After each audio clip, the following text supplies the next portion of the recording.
Seguimos adelante en Telebuen Día recibiendo con gran gusto a Bruno Gili, decíamos socio director de CPA Ferrer, director de CPA Innovation. Buen día, Bruno, ¿qué tal? ¿Cómo le va? Buenos días. Es un gusto recibirlo por acá. CPA Innovation para mí es una innovación de la empresa, digamos. Sí, bueno, tú sabes que el grupo es un grupo muy dinámico. Originalmente era una firma de abogados, Ferrer Abogados, líder en plaza, luego se introdujo CPA Ferrer, una firma de consultoría económica, financiera y contable, y bueno, el año pasado largamos una nueva empresa que es CPA Innovation al mercado. Bueno, ¿Y a dónde apunta, digamos, ese perfil? Sí, bueno, la idea es que competir hoy en los mercados es bien complicado, los mercados son muy dinámicos y es necesario innovar. Entonces CPA Innovation tiene un objetivo que es ayudar al propio grupo a sus procesos de innovación, a inculcar esa cultura de innovar y de crear constantemente nuevos productos, servicios, crear nuevos mercados, trabajar en otras regiones, que es lo que estamos haciendo también de América, y además brindarle servicios de apoyar el proceso de innovaciones a las organizaciones, tanto desde el punto de vista de sus procesos, sus nuevos negocios, cómo gestionar el cambio en sus organizaciones, como la de introducir tecnologías adecuadas a esos cambios que son llevar y que le permita ser más competitivas y moverse a los ritmos que la economía del siglo XXI exige, ¿no? Bien, estudios como el de ustedes suelen ser tomados como un termómetro o un aparato de medir la presión arterial del país. Allí tienen esa caja de resonancia de la inquietud local, pero sobre todo extranjera. ¿Qué indicadores tienen hoy respecto a esa sensación que tenemos de que Uruguay está ante una encrucijada importante? Bueno, nosotros seguimos recibiendo, digamos, como tú me decías, los estudios de nuestras características son el primer punto de contacto de una inversión internacional o también de muchos inversores nacionales para tomar sus decisiones. Nosotros no estamos siguiendo ningún síntoma de alarma ni de que no haya solicitudes de información o de evaluación. De hecho, fue en particular un muy buen año para nosotros y creo que también para los demás competidores en términos de estos procesos de inversión. Naturalmente que hay incertidumbres que están arriba del país, más que nada, digamos, lo que tiene que ver con algunas situaciones regionales, con la situación económica internacional respecto a que, bueno, hay cambios en la política americana, posible subir las tasas de interés, posiblemente haya una reversión en los flujos financieros de capitales, pero en particular Uruguay no estamos percibiendo ese problema desde el punto de vista, digamos, del proceso de inversiones. Posiblemente estamos percibiendo otros temas respecto a la economía uruguaya más internos, pero no diría sobre la inserción de Uruguay internacional. Y allí, por ejemplo, en la economía doméstica, ¿qué es lo que más inquieta hoy por hoy? Bueno, a ver, los factores que inquietan es que, bueno, Uruguay obviamente está teniendo, vamos a resumir, dos problemas que son bien relevantes para el desarrollo de los negocios o para seguir desarrollando, digamos, la economía nacional. Por un lado, la presión de los precios siguen teniendo una situación de mucha presión, la inflación está siendo difícil de controlar. Es verdad lo que dicen el ministro de Economía, es decir, Uruguay tiene una inflación que históricamente es baja, pero también es verdad que el mundo de hoy, el promedio de inflación es bastante más baja en todo el mundo. De hecho, Uruguay está en el lugar 80, 90 o casi 100, digamos, en el ranking de grados de inflación, y ese es un problema. Algunos por factores internos y otros internacionales. Pero yo creo que hay un reto que tiene el gobierno, que lo tiene arriba de la mesa y lo está discutiendo, que es importante. Y el otro es el de la competitividad. Posiblemente en Uruguay está hoy en una situación relativamente cara para competir. Esto tiene dos caras. Por un lado, a ver, todos queremos que todo el mundo quiere, cualquiera quiere que su economía crezca y que los salarios sean más altos y que la gente en dólares tenga un mejor nivel de ingreso. Pero bueno, esto tiene que estar ajustado a la productividad y a la evolución de la economía en el país. Y ahí uno percibe algunos riesgos que creo que tienen que estar arriba de la mesa en los próximos años para pegar un salto cualitativo. Y en ese punto capaz que sí, innovar, mejorar la productividad, pasar a niveles de modelos de negocios y desarrollo de la economía, capaz que con otras características que permitan absorber estos problemas, ¿no? Bien, pero es un reto importante. Un reto importante. En algún momento se había mencionado Uruguay instalado en el puesto 85 en 148 países en el índice de competitividad global del Foro Económico Mundial. Es correcto, seguimos en ese lugar. Lo que representa también un desafío de alcanzar aquel lugar que teníamos. Yo soy el responsable junto con Odara de elaborar ese informe, claro, para el Foro Económico Mundial. De hecho, estamos largando la encuesta en los próximos 20 días de la nueva versión para ver cómo nos va este año.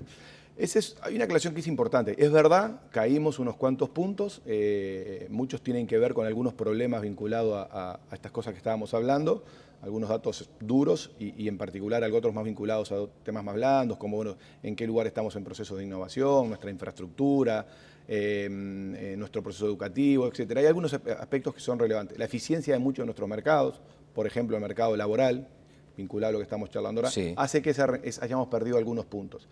Pero vale una aclaración ahí importante. El ranking ordena no a los países linealmente, sino en estados de desarrollo. Y entonces, el ranking dice, hay 3 niveles de desarrollo en el mundo. Digamos, hay 3 tipos de países, nivel básico, medio y alto. Los países de mayor potencialidad, Suiza, Dinamarca, Noruega, etc. Uruguay está en una transición de etapa 2 a 3, y por lo cual el ranking le pondera muy alto que tiene que hacer muy bien los deberes en innovación, en sofisticación de sus negocios, en mejor infraestructura, porque dice los demás deberes los ha hecho bastante bien, a lo que ubican los países en el estado 2 o en el estado 1 de desarrollo. claro. Por eso a veces Colombia parece mejor que nosotros, pero Colombia está clasificado como un país Estado 2, y nosotros tenemos que hacer deberes mucho más exigentes para avanzar, ¿no? Eso es una cosa un poco difícil a veces de comprender, pero es importante porque los retos que Uruguay tiene para desarrollar son distintos que los de otros países de América Latina, por ejemplo. Bueno, un reto interesante para quienes estén interesados en profundizar estos aspectos es ir directamente a la fuente. De hecho, en su momento, el que era ministro de Trabajo, Eduardo Brenta, había un componente muy fuerte del sector empresarial cuestionando las políticas laborales. ¿Esa es una debilidad de Uruguay, por ejemplo, su actual política en materia laboral? Yo creo que el mercado laboral uruguayo es un mercado laboral que está un poco friccionado, ¿no? Por 3 factores.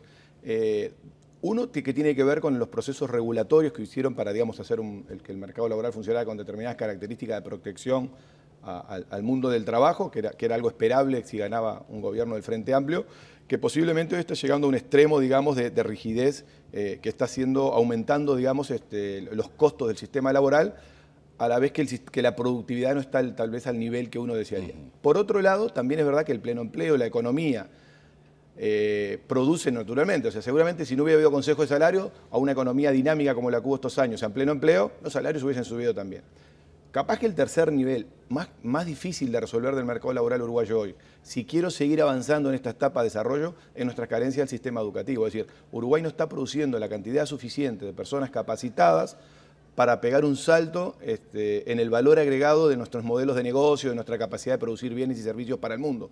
Y ahí capaz que tenemos una restricción que le da más rigidez que la que puede estar dando las normas regulatorias, que también las da. Y hay algunos sectores, en particular muy regulados, que están generando, digamos, situaciones no competitivas a los mercados. O sea que ahí yo creo que habría que no simplificar, decir no es blanco y no es el problema único. Hay un conjunto de elementos que hacen al mercado laboral que también creo que es un reto que debería el sector privado, el público, trabajar, digamos, para crear mejores condiciones. Claro, ¿no? Bueno, ese anclaje en la educación, que será seguramente el gran tema de debate en este año electoral. Y nos vamos ahora a otra circunstancia que a veces inquieta, y es el de la infraestructura. Bueno, ahora con esto del daño enorme que ha provocado las últimas lluvias, uno puede suponer que se agrava aún más una situación que ya era delicada. O sea, ese tejido, esa red que tenemos vial, está mal, definitivamente está mal. Sí. A ver, para cualquier desarrollo de una economía de un país, obviamente la infraestructura es esencial. Y en particular por Uruguay, por su modelo de desarrollo que está teniendo, y cuando hablemos seguramente algo de logística lo entenderemos mejor, pero Uruguay, esto ya estaba en los diagnósticos en CPA en el año 2007, 2008, en nuestras charlas para clientes y en nuestros eventos ya señalábamos que el gran tema de agenda era la educación y la infraestructura. De hecho, creo que el presidente llegó a plantearlo apenas asume que, digamos, puede haber un apagón. Hay que mirar los números de esto con... La infraestructura, la vial es un problema, la infraestructura portuaria, es decir, todo lo que es la logística tiene que ver, hay un diagnóstico. También es la infraestructura de un país, nuestro sistema de energía, nuestro sistema de telecomunicaciones, de conexiones, en esto que hablábamos de dónde queremos estar posicionados. Y esto no es parejo, no ha funcionado todo igual. Si uno mira el mundo de la infraestructura, hay algunos datos que son relevantes para entender el problema que tenemos. Uruguay hoy en este quinquenio, digamos, de gobierno, es el periodo que más plata se invirtió el Estado. ¿Cuánto se invirtió? 200 millones de dólares anuales. Y en el año 90 se invertían 120, 130 millones, luego cayó por la crisis. Estamos hablando casi del doble de inversión, o sea que es récord histórico. Claro, el problema es que en este periodo el tráfico, producto del crecimiento de la economía del país, se duplicó. Y además los costos subieron un 70%. Es decir que hoy En valores de dinero es verdad que se ha hecho el mayor esfuerzo de la historia del Uruguay en invertir en un quinquenio. Pero con resultado neutro, digamos. Pero no fue suficiente para lo que fue el crecimiento del país y la necesidad. O sea que uno debería pensar que en el próximo quinquenio, el próximo presidente en su agenda va a tener que tener el financiamiento de una infraestructura en la vial nada más, que tendría que aumentar capaz que en 200 millones de dólares por año, y tal vez tendría que pegar un shock de 800, 2.000 millones de dólares para lo perdido en estos 10 años. Entonces, las lecturas son, digamos, insisto, ni blanco ni negro, es decir, se ha mejorado, se ha invertido mucho más, uno puede ver ahora, pero no son suficientes al ritmo que la economía creció. Entonces hay un desfasaje. De hecho, si uno ve el crecimiento del Uruguay en estos 10 años promedio de 5,8, creció al mismo ritmo. O sea que tenemos un problema en ese punto de vista, ¿no? Pero no es similar. Eso es la infraestructura vial. En puertos es otro problema, en la generación de energía tenemos otra situación, en donde creo que funcionó mucho mejor. Los marcos legales uruguayos han sido muy positivos, ha habido una política muy inteligente, se está diversificando. Lo vemos comparando con Argentina nada más. Nosotros no tenemos un problema de costo de la energía por el origen todavía, pero hay un plan de cómo eso ir reduciéndolo, pero no hemos satisfacido la demanda, ¿no? Bien, a veces sí se simplifica el tema de la infraestructura vinculándola simplemente a las rutas nacionales. Rutas, digamos. Pero están los temas de los puertos y está el tema de la energía, que son sumamente relevantes. Ahora, ¿es sí acaso el flanco más débil, el de las rutas? Si se menciona que se están invirtiendo 200 millones de dólares y faltan 400 millones. ¿Cuál es el modelo que permitiría financiar este tipo de obras? Bueno, esa es una buena pregunta. El Uruguay aprobó en el inicio de este gobierno una ley de promoción de la participación pública-privada para que el sector privado internacional o nacional participara en el financiamiento de estas obras. Se creó la corporación, o se reformuló la Corporación Nacional para el Desarrollo para atender esto, pero la verdad que no ha sido muy exitoso. No hay casi experiencias, ha costado mucho. Yo creo que ahí hay que hacer un balance. Nosotros tenemos algunas ideas cuando hablamos con algunos inversores internacionales de por qué no han participado, ¿no? En algunos casos creo que ha faltado cierta claridad para la presentación de la información. Yo creo que en general en Uruguay debe replantearse el modelo de decisión de inversiones del sector público, la institucionalidad que tiene que tomar las decisiones en dónde y cómo invertir. Vemos un montón de decisiones de inversión que no se han decidido, pero que han estado en la agenda, ¿no? Desde el puerto de Agua Profunda, AFE, las rutas, cárceles, etcétera. Hay un montón de situaciones, pero no queda claro el proceso por el cual esa decisión se toma, ni quién tiene que tomar las decisiones. Pero hay dos tipos de cosas que han ocurrido. Nosotros entendemos, o se han hecho muy chicas, se hace un llamado a PPP, a Participación Pública Privada, por un valor de 100 o 200 millones de dólares, y eso es poco dinero para el mundo. Para los uruguayos es un montón de dinero. Pero para que un fondo internacional o un financiador internacional diga voy a participar, eso es muy chico. Dicen, y después si no me plantean 3.000 millones, 2.500 millones de dólares para hacer un puerto de Agua Profunda. Bueno, para eso el Estado tiene que participar. Y me dicen, el Estado no está claro cuánto va a poner. Entonces yo no voy a asumir ese riesgo si no está claro. Entonces yo creo que ahí creo que es un debate interesante y hay que repensar el modelo para atraer efectivamente. Tratar de hacer proyectos que tengan un volumen mayor, pero no a estas dimensiones, y que permitan la participación del sector privado. Porque Uruguay tiene, a ver, ¿cuál es el problema? ¿Podría Uruguay invertirlo? ¿Podría el Estado ponerle el dinero para hacer esto? Bueno, el presupuesto es único y va a haber que tomar decisiones. Otros pelean por más PBI para la educación, más PBI para la salud. Es decir, el dinero es finito, no es infinito. Posiblemente en el caso del financiamiento propio, hay que tener en cuenta otra consideración, que es que Uruguay sigue siendo, aunque bajó la deuda, un país que tiene una deuda bruta que llega al 50% de su PBI, 55%, y una deuda neta, deducida a la reserva, de un 20, un 25%.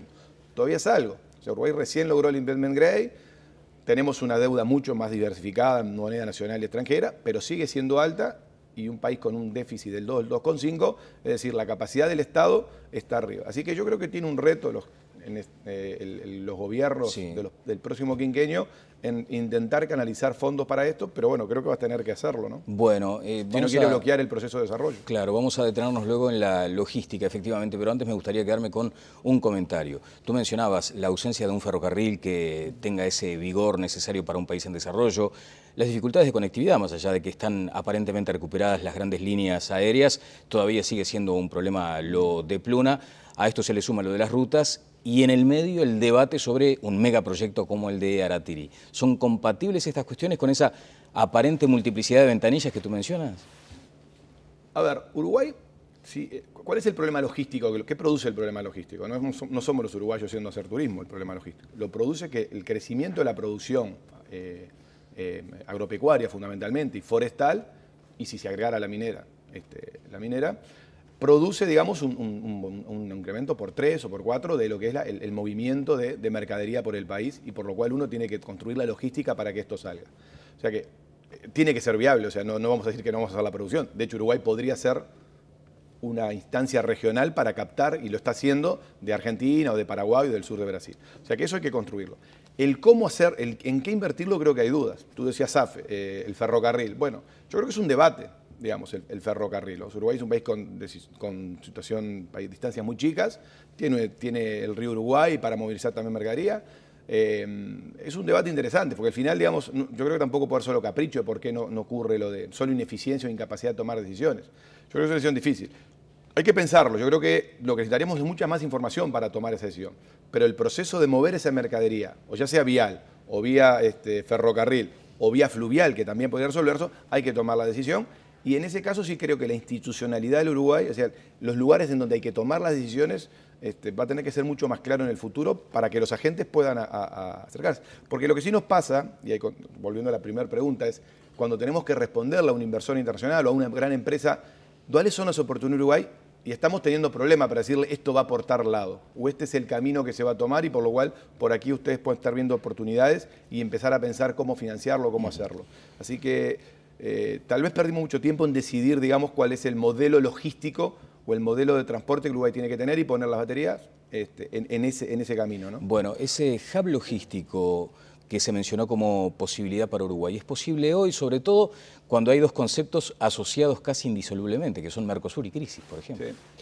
Sí, la industria logística es muy importante en Uruguay, cerca del 4 o el 5% del PBI del país, hay 25, 26 mil personas puestos de trabajos involucrados, con un salario medio superior a la media del salario de la economía, o sea que es bien relevante. Volviendo al anterior, la logística tiene como objetivo central facilitar el comercio de un país, la exportación y la importación, al menor costo posible, y que circule lo más, que mejore la productividad, la capacidad de comerciar de un país. Ese es el objetivo central.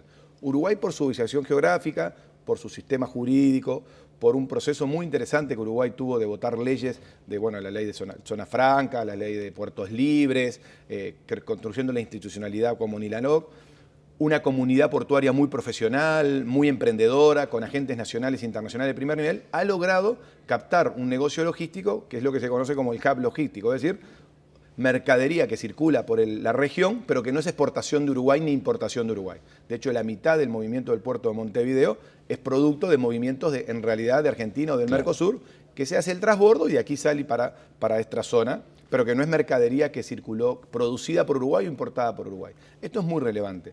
Y eso estaba en el objetivo de este desarrollo de Uruguay como un hub logístico. O hacer centro de distribución regional, es decir, que una firma se instala en Uruguay, importa de aquí y de aquí distribuye a la región. Argentina ha tomado una decisión que nos ha puesto en un problema complicado en octubre del año pasado, ¿no? Allí empieza así a insinuarse esta especie de asfixia que viene desde Argentina. Estaba recordando, basta ver, por ejemplo, por la ruta 101 y 102, ese despliegue enorme en poco tiempo de lo que parece ser la confirmación de este hub logístico como una realidad, y después tenemos estas dificultades con la región. ¿Hay una salida, hay una vía de escape? No, Uruguay es competitivo en la región, o sea, el comercio mundial es hasta hace 10 años era norte-norte el 90%. Sí. De cualquier modo, las grandes rutas comerciales no pasan tampoco por acá. Está cambiando, hay más comercio norte-sur, ha crecido el comercio sur-sur, pero todavía nosotros no estamos en el corazón. Pero hay un crecimiento. Uruguay tiene una ventaja por estas cosas, nuestra seguridad jurídica, nuestra vocación de ser un hub logístico. Y suponía que había una integración. El problema es que las decisiones de Argentina de prohibir, en realidad la decisión que tomó Argentina, para aclarar un poco, prohíbe que ninguna exportación que salga de puerto argentino pueda parar en un puerto que no haya firmado lo que se llama el acuerdo de carga, es decir, que Uruguay tendría que tener un acuerdo con Argentina, con el Mercosur, para utilizar barcos cuando hay movimiento entre puertos de la región que sean de bandera del Mercosur. Uruguay es un puerto libre, nosotros siempre hemos promovido, Uruguay ha promovido, igual que en aviación o en transporte terrestre, la libertad, la libre competencia, y esto es un problema porque estamos en un mercado, es imponer un mercado regulado con todas las trabas. Entonces es un debate complicado, afecta al 25% del movimiento del puerto de Montevideo, la decisión de Argentina. En realidad acá hay un juego de suma cero, no de suma cero Argentina, pero que lo perjudica también, porque en realidad lo que ha ocurrido es que no van a los puertos, no sale del sur de Argentina y va a Buenos Aires, sino que se van para Brasil, a Río Grande, y los exportadores están teniendo mayores costos. creo que pensar que se puede volver a la situación anterior de libertad absoluta y volver a ese mecanismo es muy difícil. Hay un dato, yo creo que esto va más allá del gobierno argentino actual, más allá de que obviamente lo utilizó en esta estrategia. El acuerdo de cargas que tiene, por ejemplo, Argentina con Brasil es del año 88, en el cual lo que dice es que tienen que usarse buques de los dos países de bandera de Argentina y Brasil para hacer tráfico entre ellos, lo cual es una vieja reclamo, digamos, de algunos sectores argentinos vinculados a los armadores o industria naval.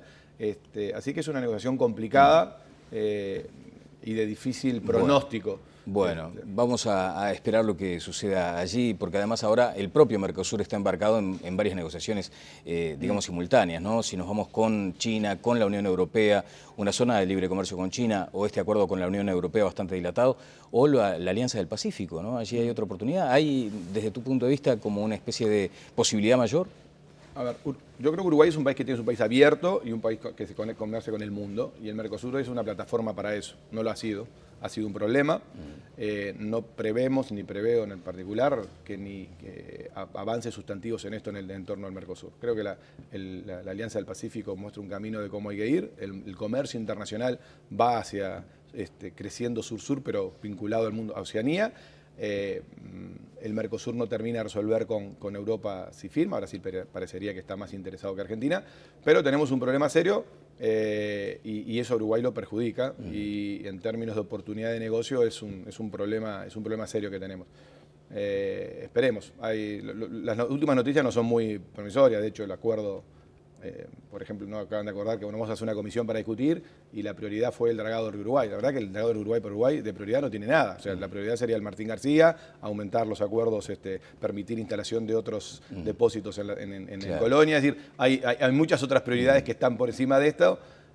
Parece bien difícil, pero bueno, no quisiera estar en el zapato de los negociadores uruguayos en esta situación de negociación con Argentina. No debe ser nada sencilla. Es que los presidentes del Mercosur ni siquiera se reúnen porque dicen que no tienen temas. Es una situación complicada. Un puntecito final. ¿Se está tratando muy livianamente por parte del sistema político este tipo de temas estratégicos importantes? Hay un año electoral por delante. ¿Confías en que realmente se profundicen estos temas? Bueno, siempre es complicado hablar del tema. No está en la agenda, parecería hoy, ¿no? Sí, la relación con Argentina y el Mercosur. Yo veo mucho fuego de artificio, mucha discusión poco seria. Creo que es un tema de esos que deberían discutirlo más los políticos a nivel más reservado, con una estrategia más país. Creo que no debería ser un tema de campaña electoral, un debate. Pero también es verdad que hay responsabilidad de la oposición y del gobierno en cómo se manejan estos temas. No hay claridad en los mensajes que queremos, ¿no? O sea, si negociamos con Argentina, si nos enfrentamos con Argentina, si profundizamos la relación con Brasil, si abrimos otro mercado. Creo que está un poco entreverado, va a haber que ordenar la agenda para que las negociaciones y los éxitos de todo esto sean más beneficiosos para el país. No lo veo en la agenda, no soy muy optimista que en este año avancemos demasiado, ni que el Estado uruguayo, ni la oposición, ni el sistema político lleguen a algún consenso. Preocupante. Lo que sí hay optimismo es con el estadio de Peñarol, eso sí. Sí, ya largamos, supongo que en 18 meses creo que prometió Alejandro Ruibal, ¿no? Que lo iba a tener funcionando, así que esperemos ir a inaugurarlo. Estamos invitados si es que nos invita Damián, y aparte, ¿no? También, todavía falta la invitación del presidente. Muchas gracias, Bruno. A vos por invitarme y bueno, un gusto estar con ustedes. Bruno Gili, director de CPA Ferrer. Vamos a la pausa y seguimos adelante en Tele Buen Día.